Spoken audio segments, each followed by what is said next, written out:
En el siguiente módulo nos ocuparemos de los aspectos bioecológicos necesarios no solo para la identificación de las especies de importancia agrícola, sino también para su manejo. ¿Qué datos nos ayudan o nos pueden ayudar, además de los morfológicos, para realizar una correcta identificación a campo? Algunos de ellos son el momento de aparición de estas especies relacionados con el estado fenológico del cultivo, su localización en la planta, los órganos de los cuales se alimenta, cuáles son sus hábitos alimenticios, si son cortadoras, barrenadoras, minadoras, defoliadoras o carpófagas. También pueden colaborar en este proceso la presencia de habitáculos que en algunas ocasiones las larvas construyen para refugiarse o alimentarse. Además, las posiciones en las cuales estas larvas se alimentan, sus reacciones al ser perturbadas y sus reacciones ante la luz u oscuridad también pueden colaborar en este proceso de identificación. Ahora comenzaremos con las especies de hábitos defoliador. Y la primera a tratar es Plutela silostela, también llamada polilla del repollo. Esta especie tiene una marcada predilección por crucíferas o brasicáceas, pudiendo ser considerada una verdadera oligófaga u oligofitófaga. En condición de campo y sobre repollo, los huevos son colocados preferentemente en el envés de las hojas y cerca de las nervaduras principales. Lo pueden hacer en forma aislada o en grupos de 2 o 3. En sus primeros estadios, las larvas se alimentan minando las hojas, destruyendo la epidermis y parte del parénquima, formando pequeñas galerías o huecos, tanto en el haz como en el envés. Luego se alimentan del epidermis y el parénquima completo de un lado, dejando la epidermis del haz. Esto forma unas ventanitas que son muy características que con el tiempo se secan y se rompen.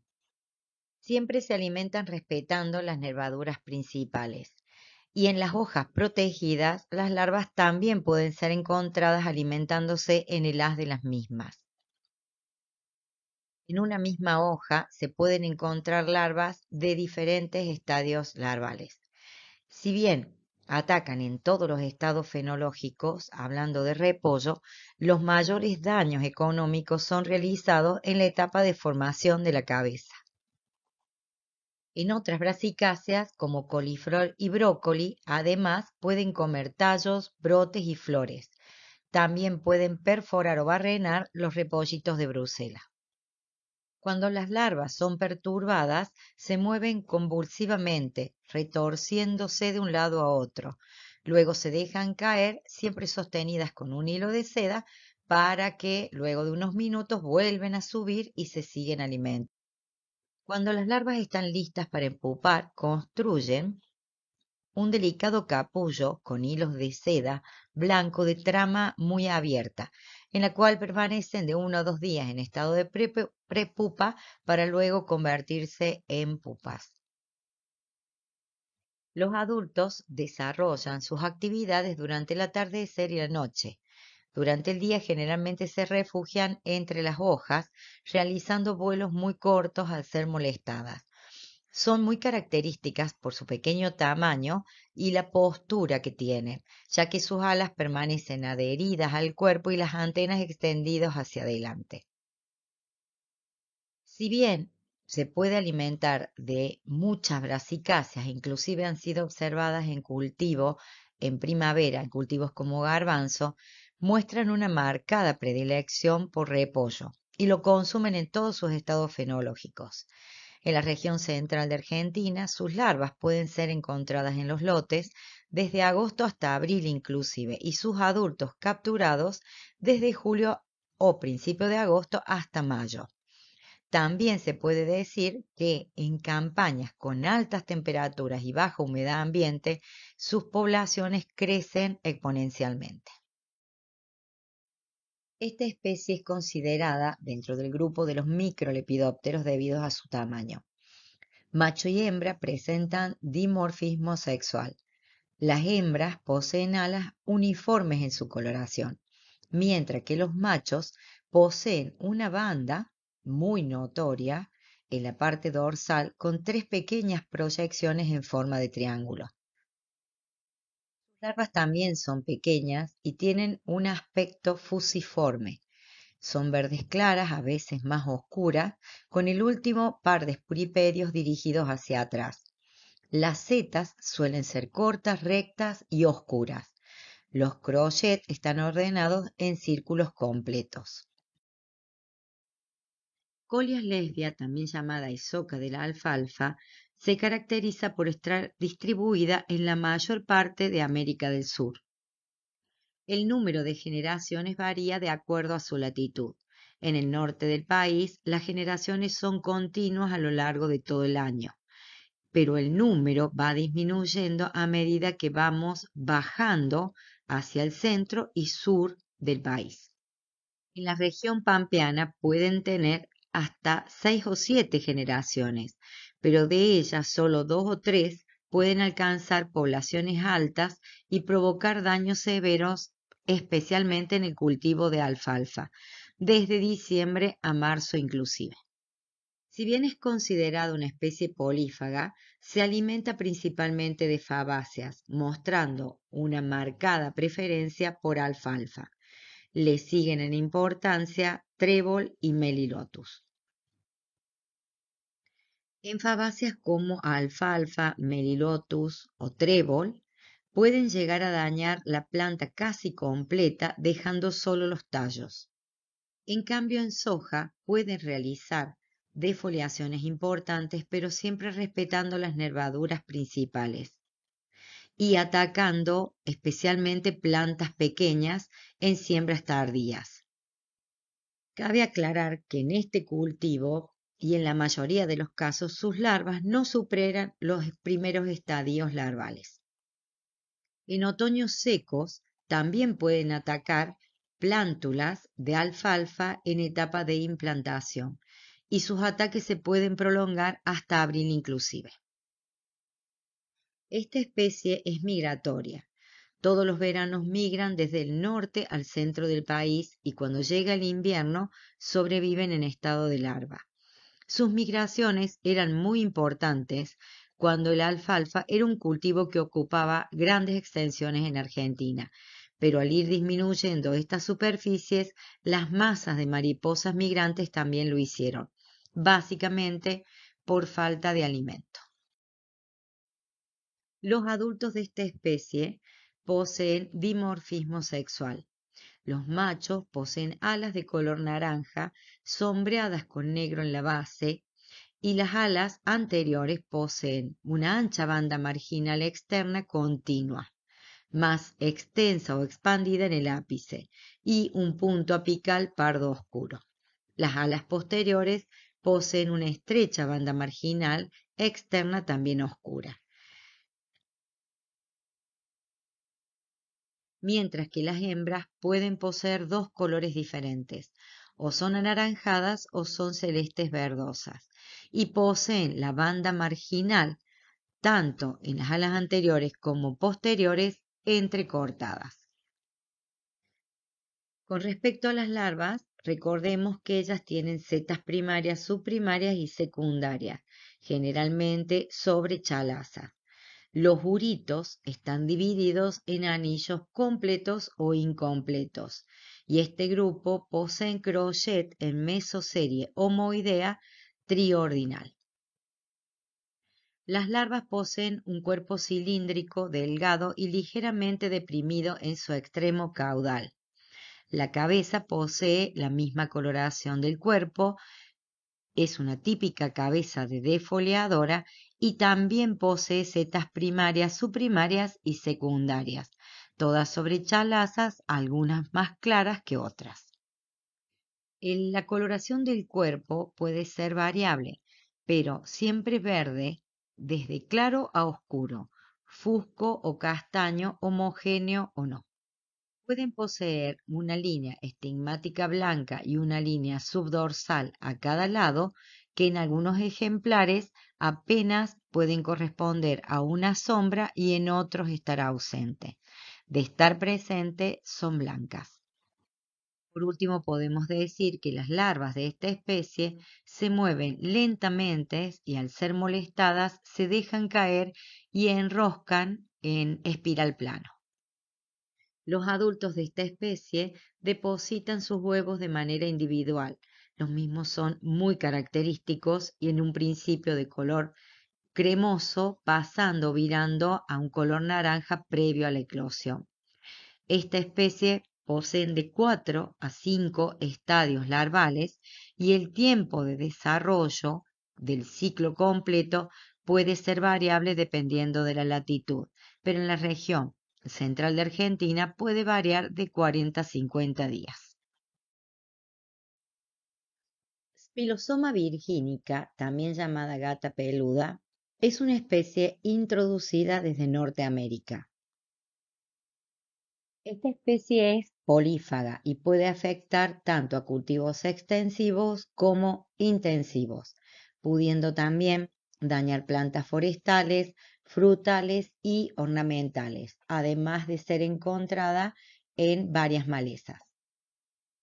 Es típicamente defoliadora, pero también puede dañar frutos en algunos cultivos. Cuando se alimenta de hojas, realizan grandes perforaciones, siempre respetando las nervaduras principales. En girasol las larvas se ubican preferentemente en las hojas superiores y en infestaciones severas, generalmente en cultivos de siembra tardía, pueden dañar hasta las brácteas del capítulo. Su capacidad de ingesta es muy elevada. En soja solo se alimentan de hojas y siempre respetando las nervaduras principales. En este cultivo se registran ataques tardíos entre R2 y R6, generalmente en febrero, marzo y abril. Además, sus ataques generalmente no son intensos y comienzan por los bordes del lote, pudiendo observarse una alta defoliación en los primeros metros desde el borde hacia adentro, haciéndose casi imperceptibles en el centro. Se comporta como plaga secundaria en la mayoría de las campañas. En Argentina, dependiendo del cultivo, puede ser observada desde septiembre hasta abril y pueden llegar a tener hasta 2 generaciones en el centro del país. Generalmente la secuencia en cultivos extensivos es de girasol a soja. Ahora, en cultivos intensivos puede ser encontrado en achicoria, lechuga, repollo, remolacha y acelga, siempre alimentándose de sus hojas, respetando las nervaduras principales. Sus adultos, a pesar de ser nocturnos, tienen alas blancas con varias manchas negras pequeñas en las alas anteriores y unas pocas en las alas posteriores. Los adultos oviponen en grupos y sus huevos tienen un aspecto perlado. Sus larvas poseen cabezas con color variable dependiendo del color de las setas presentes.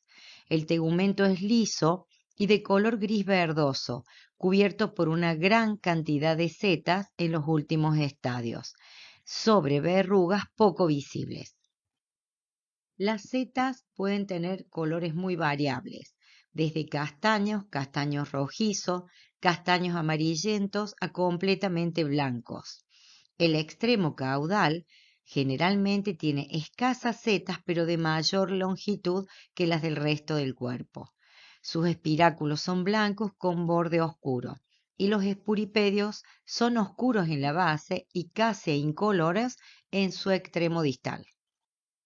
Algunos ejemplares pueden llegar a ser casi negros. Los espuripedios poseen crochet heteroideos en mesoserie. Como dijimos anteriormente, los huevos son depositados en pequeños grupos en la cara inferior de las hojas. El estado de larva es prolongado, pudiendo durar hasta 30 días. Generalmente pasan por 6 estadios. Las mismas tienen hábito gregario hasta el tercer estadio y generalmente se protegen con telas sedosas para ocultarse. A partir del mismo, se movilizan en forma solitaria. Cuando una larva es perturbada, se enrosca y permanece inmóvil por unos instantes para luego moverse rápidamente y buscar un refugio. Las pupas se desarrollan dentro de un capullo oval alargado. En este estado pasan el invierno.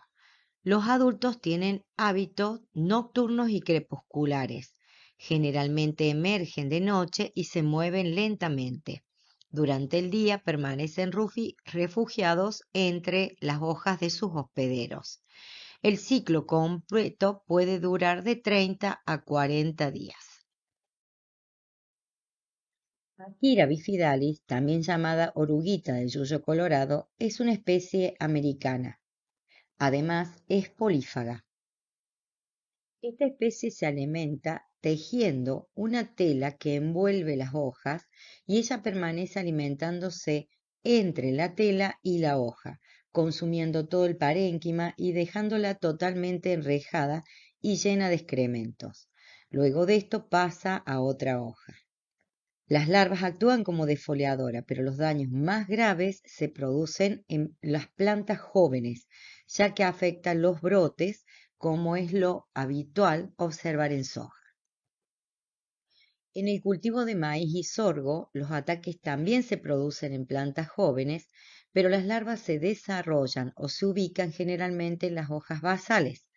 En alfalfa construyen un cartucho con varios folíolos debido a que estos son muy pequeños. Generalmente los ataques se inician en las malezas circundantes. Las plantas de crecimiento espontáneo preferidas por esta especie son el yuyo colorado, la quinoa y la verdolaga, entre otros. Es habitual que cuando se realice un control sobre estas malezas, las orugas se pasen al cultivo. Además de requerir la presencia de las malezas antes nombradas, en Argentina su presencia suele ser mayor en primaveras secas con altas temperaturas y generalmente en los meses de noviembre y diciembre se observan los mayores ataques.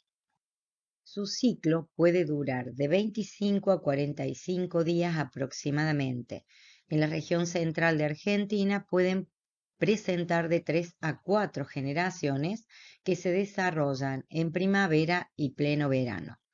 Pueden ser confundidas con Akira similaris, tanto en su estado adulto como el de larva. Sus adultos poseen las alas anteriores pardo claras, o sea, de colores pajizos, en la que se destaca una sombra oscura, oblicua, que se extiende internamente desde el ápice. El monitoreo de los adultos puede realizarse mediante el uso de trampa de luz. Sus larvas poseen un cuerpo de color verde claro a verde amarillento, en algunas ocasiones verde oscuro, con un par de líneas blancas medio dorsales delgadas y muy notorias. Su cabeza es aguzada y de menor tamaño respecto al cuerpo. Suele ser castaña clara con dibujos muy tenues. El escudo protoráxico es concoloro con el resto del cuerpo. Tórax y abdomen poseen pináculas dorsales y subdorsales castaños oscuras a negras, de forma semicircular, mucho más notoria en la mayoría de los ejemplares en los últimos segmentos abdominales. También poseen una banda espiracular clara. Los espuripedios poseen crochets dispuestos en penelipse y el último par está dispuesto hacia atrás en estado de reposo, siendo un rasgo muy distintivo en esta especie.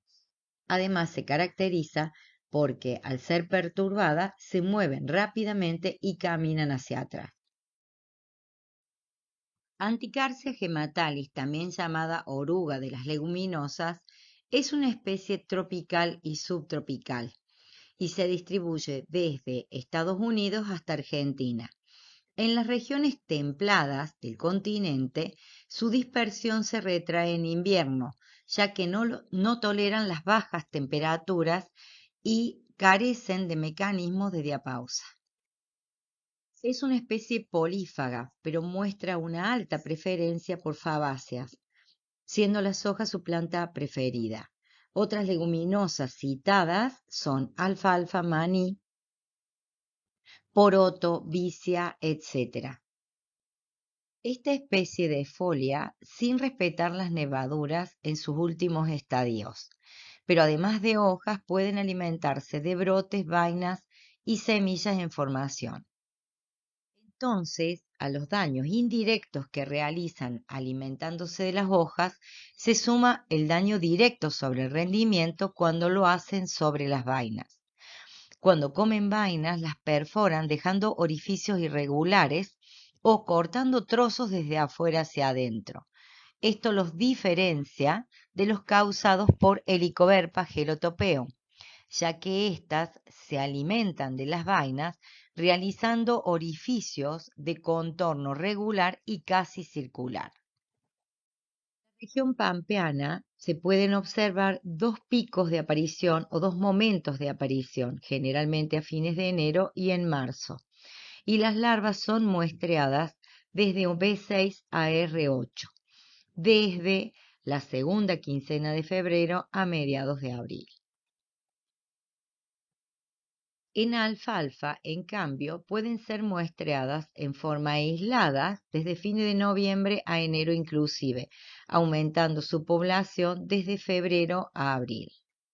En la región del NOA, generalmente la primera generación la realizan sobre vicia en octubre y noviembre, observándose con mayor frecuencia desde enero hasta principios de marzo en soja y posteriormente hasta mayo sobre cultivos de poroto, si las condiciones ambientales se lo permiten.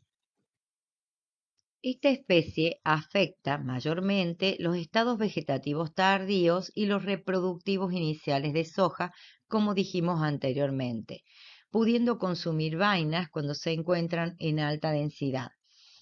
Las larvas suelen ubicarse en el estrato superior de la planta. Con periodos prolongados de altas temperaturas y escasa humedad, la población crece muy aceleradamente. En cambio, con alta humedad ambiental o periodos prolongados de llovizna o lluvia, la misma se reduce drásticamente debido a que son afectadas por entomopatógenos. Esta especie, al ser perturbada o molestada, muestra un comportamiento notoriamente convulsivo, ya que se mueve retorciéndose de un lado a otro enérgicamente. Nunca se enrosca. Son muy voraces y se alimentan tanto de día como de noche. Los adultos son de hábito nocturno, desarrollando su mayor actividad durante la noche, pero especialmente al atardecer y al amanecer. Durante el día se refugian entre las hojas, pero realizan vuelos cortos cuando son perturbadas. Pueden ser muy bien monitoreadas con trampas de luz. Los adultos de esta especie poseen en sus alas anteriores una mancha reniforme y una línea posmediana más oscura que se extiende desde el ápice hasta el margen interno, continuando como línea mediana en las alas posteriores. Las larvas poseen cabeza verde amarillenta o castaña amarillenta dependiendo del color general del cuerpo. El cuerpo puede tener una coloración variable, con tonalidades que van de verde claro a castaños oscuros, siempre con líneas longitudinales blanquecinas en el área dorsal, con líneas dorsal y medio dorsal claras también, área lateral blanca amarillenta a cada lado del cuerpo y con líneas transversales intersegmentales amarillas. Las larvas, en sus estadios iniciales de desarrollo, solo poseen espuripedios en los segmentos abdominales A5, A6 y A10. A medida que van mudando, se van agregando espuripedios en los segmentos abdominales A3 y A4. En esos primeros estadios de desarrollo, cuando poseen solo 3 pares de espuripedios, se desplazan arqueando el cuerpo como lo hacen las medidoras. Además, se alimentan respetando las nervaduras. A medida que mudan, y agregan espuripedios, también se observa un cambio en la alimentación, ya que dejan de respetar las nervaduras principales de las hojas. Entonces, recordemos que en sus primeros estadios puede llegar a ser confundida con larvas de tipo medidora. Lo que cabe recordar o aclarar es que el cuerpo de Anticarsia es uniforme en grosor a lo largo del mismo y posee una cabeza de gran tamaño, a diferencia de las medidoras que poseen una cabeza pequeña y su cuerpo se va engrosando hacia caudal. La postura típica de las larvas, especialmente en sus últimos estadios de desarrollo, es con el cuerpo extendido sobre las hojas y con el último par de espuripedios extendidos hacia atrás en forma de V. Esta especie depositan sus huevos en forma individual, generalmente en el envés de las hojas. Las larvas pasan por 6 estadios larvales y pupan en el suelo a poca profundidad.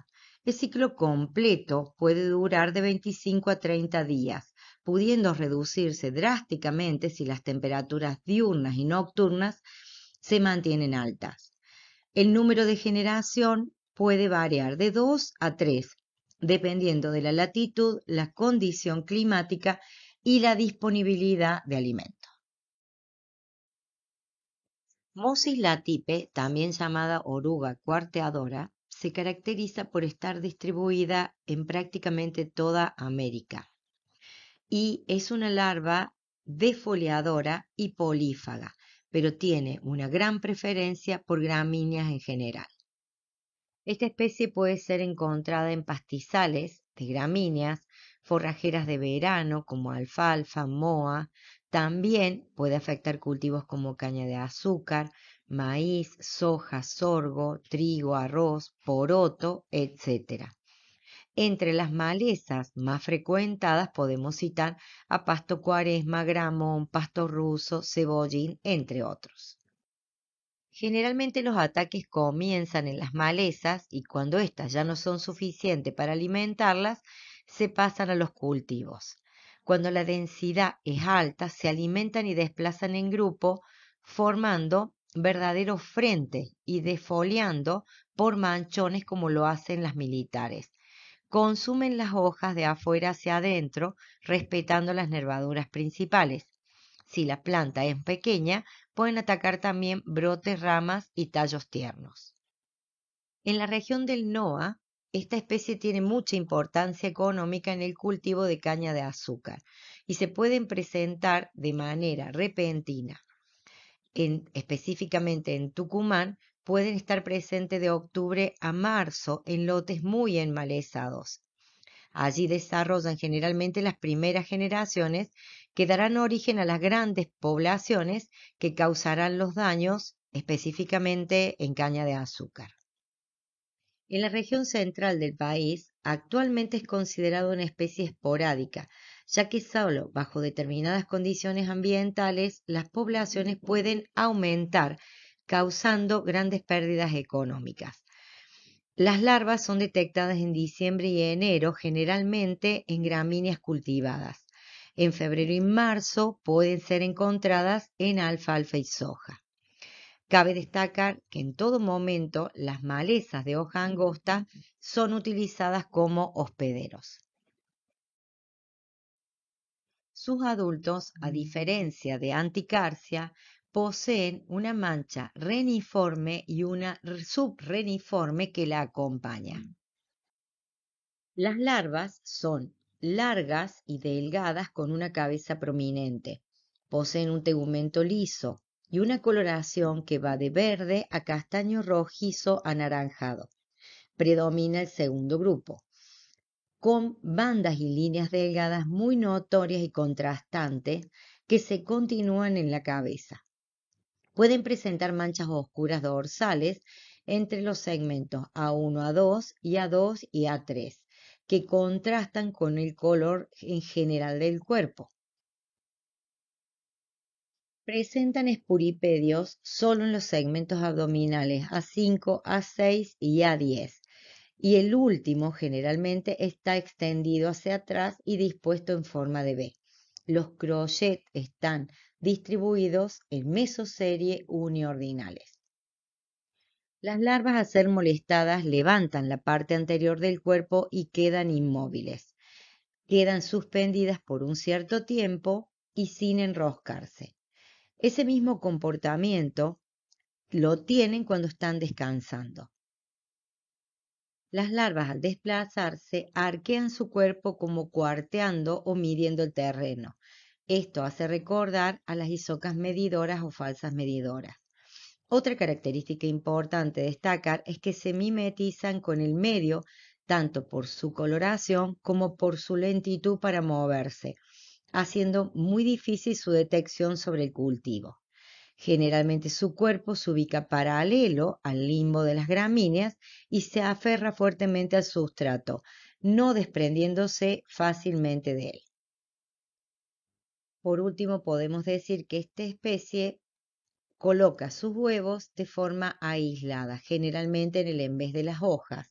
Las larvas pasan por 6 a 7 estadios larvales y cuando empupan lo hacen tejiendo un capullo con las hojas del hospedero y generalmente lo hacen en la planta de la cual se alimentaron o en alguna vecina. El ciclo se completa en verano en alrededor de 30 días y pueden tener de 2 a 3 generaciones en la región norte y central de Argentina. Ahora comenzaremos con el llamado grupos de isocas medidoras y comenzaremos con Rachyplusia nu. Esta especie puede ser encontrada en Sudamérica y parte de Centroamérica. Es considerada una especie polífaga con 56 plantas huéspedes registradas y básicamente defoliadora. En la región central de Argentina puede ser encontrada en cultivos extensivos como girasol, soja y alfalfa, también en malezas como la quinoa y algunos cultivos hortícolas. Pero a esta lista se puede agregar en el resto del país al algodón, poroto, lino, tabaco entre los cultivos extensivos y entre los hortícolas a la arveja, espinaca, papa, tomate, zapallo, zanahoria, entre otras. Sus larvas se caracterizan por tener una gran voracidad, pero siempre se alimentan de la hoja respetando las nervaduras principales. En la zona central de Argentina, los ataques generalmente comienzan en primavera sobre alfalfa y lino en el caso de estar presente. Pleno verano se concentra en girasol, soja y alfalfa si lo hubiera, y en otoño vuelven al último cultivo y las malezas circundantes.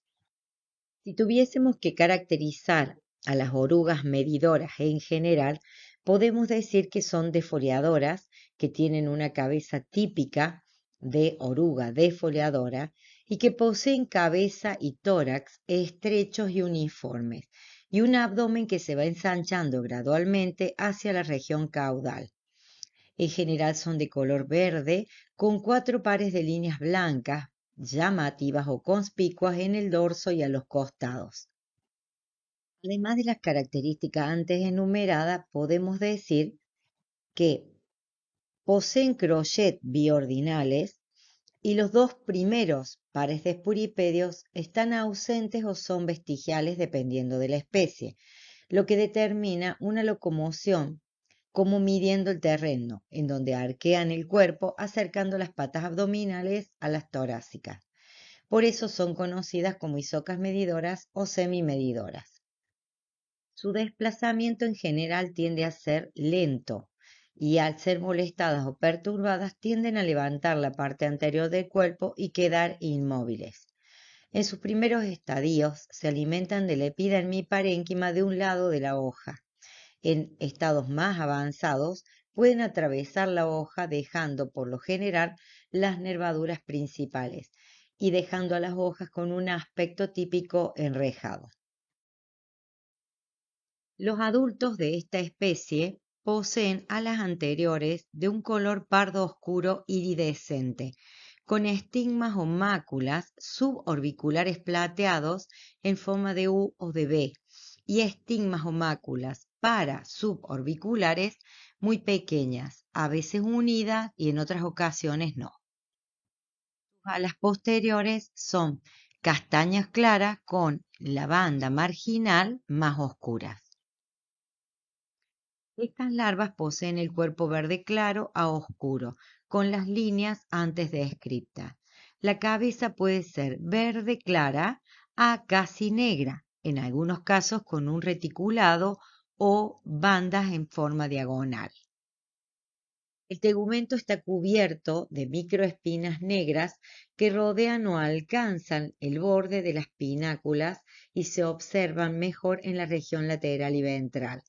Las pináculas del cuerpo en general son pequeñas y poco evidentes. En algunos casos pueden estar pigmentadas de tonos más oscuros, en otros sin pigmentación. Los adultos depositan los huevos individualmente y generalmente en el envés de las hojas. Las larvas pueden pasar por 5 o 6 estadios larvales. Las pupas son castañas y generalmente pupan en la cara baxial de las hojas, donde tejen un capullo con hilo de seda. La duración del ciclo completo es de aproximadamente 40 días y pueden poseer de 3 a 5 generaciones dependiendo de la región del país en la que nos encontremos, las características climáticas y la secuencia de hospederos. En este trabajo se puede observar cuál es el patrón de distribución de las larvas teniendo en cuenta los diferentes horarios del día y el estadio de las mismas. En general se puede apreciar que las larvas pequeñas, independientemente del horario del día, se ubican en su mayoría en el estrato superior de las plantas, mientras que las larvas L5 pueden ser observadas distribuidas de una manera un poco más homogéneas entre el estrato superior y el estrato medio. La segunda especie dentro del grupo de las medidoras es Crixodeisys includens. Esta especie se caracteriza por ser americana y ha sido registrada en 73 especies de plantas huéspedes, entre las que se encuentra soja y algodón, entre las más importantes en Argentina. Además de los cultivos antes enumerados, también han sido citadas en cultivos extensivos como lino y alfalfa, e intensivos u hortalizas como tomate, arveja, repollo, coliflor, brócoli, poroto, lechuga, entre otros. Poseen el típico comportamiento alimenticio de una isoca medidora, dejando el típico enrejado que explicamos antes. Esta especie ha adquirido gran importancia en las áreas sojeras del NOA y del NEA. En algunas campañas ha sido detectada en la provincia de Córdoba, Santa Fe y Entre Ríos, e inclusive en algunas zonas de Buenos Aires, pero siempre manteniendo sus poblaciones relativamente bajas. En general se presentan con mayor frecuencia de febrero a marzo, pero si las condiciones le favorecen, se puede llegar a extender su presencia hasta principios de mayo. En Tucumán, de las especies defoliadoras, el soja, ella representa el 90% más de la abundancia total del complejo. Sus daños pueden llegar a producir reducciones del rendimiento que oscilan entre el 15 y el 35%. Sus adultos poseen alas anteriores con tonalidades cobrizas y máculas plateadas o grisáceas conformadas por dos partes, una mácula o estigma anterior, también en forma de U, y una distal que es grande y suele estar separada de la anterior. Al igual que en el caso de Rachyplusia nu, estas especies pueden ser monitoreadas con trampa de luz y feromonas. Las larvas poseen un tegumento con pequeños gránulos o microespinas visibles a gran aumento. En general son de color verde claro a oscuro, pero siempre brillantes, con las líneas descritas anteriormente. Poseen pináculas oscuras, especialmente las del área dorsal, subdorsal y lateral. Estas larvas además poseen espuripedios vestigiales en los segmentos A3 y 4 y mandíbulas que poseen procesos internos en su cara interna entre los dientes 2 y 3. El cuerpo de esta especie es un poco más uniforme en grosor con respecto a las otras dos especies de medidora. Poseen además una cabeza de color verde a verde amarillenta y en algunos casos pueden poseer un reticulado negro y en otros poseer una cabeza totalmente oscura. Las pupas de esta especie son verdes con algunas áreas castañas. El ciclo comienza con huevos que son también depositados individualmente y generalmente en el envés de las hojas. Las larvas pasan por 6 estadios larvales y generalmente las pupas empupan en la cara axial de las hojas donde tejen, al igual que las otras medidoras, un capullo con hilos de seda. En general el ciclo completo es de 45 días y poseen hasta 4 generaciones anuales, dependiendo de la región del país en la que nos encontremos, sus características climáticas y la secuencia de cultivos u hospederos que tenga. A diferencia de Rachiplusia nu, en el caso de Crixodesis, se observa que las larvas L3 o de menor tamaño, en general, poseen una gran movilidad en función de la temperatura diaria, prefiriendo en los horarios de más calor el estrato inferior, mientras que cuando la temperatura empieza a bajar, ellas empiezan a ascender. En contraposición a ello, las larvas de mayor tamaño, CL5, presentan una mayor estabilidad y se concentran en su mayoría en el estrato superior y medio.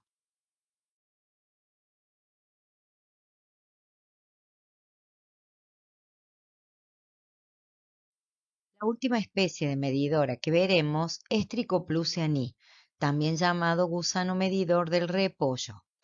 Esta especie posee una distribución un poco más amplia que las dos anteriores, pudiendo ocupar otros continentes.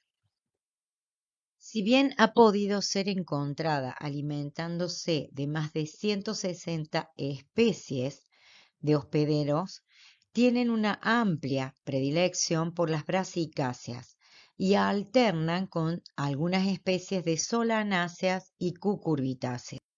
Los primeros estadios larvales se ubican en la parte más protegida de la planta o en el envés de las hojas, pero a medida que crecen se empiezan a desplazar hacia el centro de la misma y se alimentan principalmente de las hojas realizando orificios irregulares.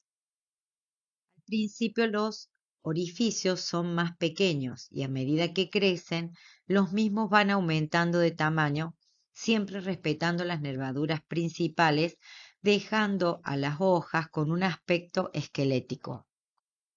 Tienen un apetito voraz y pueden consumir cada día hasta 3 veces su peso corporal.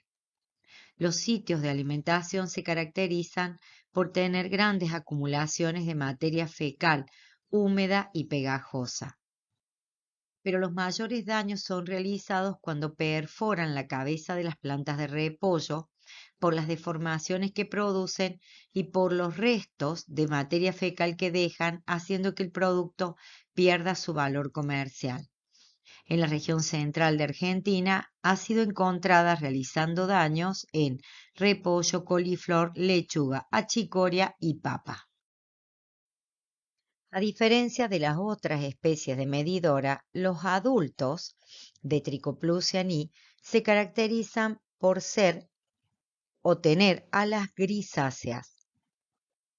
Estigmas suborbiculares son blanquecinos y en forma de U, y los estigmas parasuborbiculares son un poquito más grandes que las de Rachyplusia nu, pero más pequeñas que las de Crixodeisis includen, y también son grises o blanquecinos. Sus adultos también pueden ser monitoreados con trampas de luz y feromonas.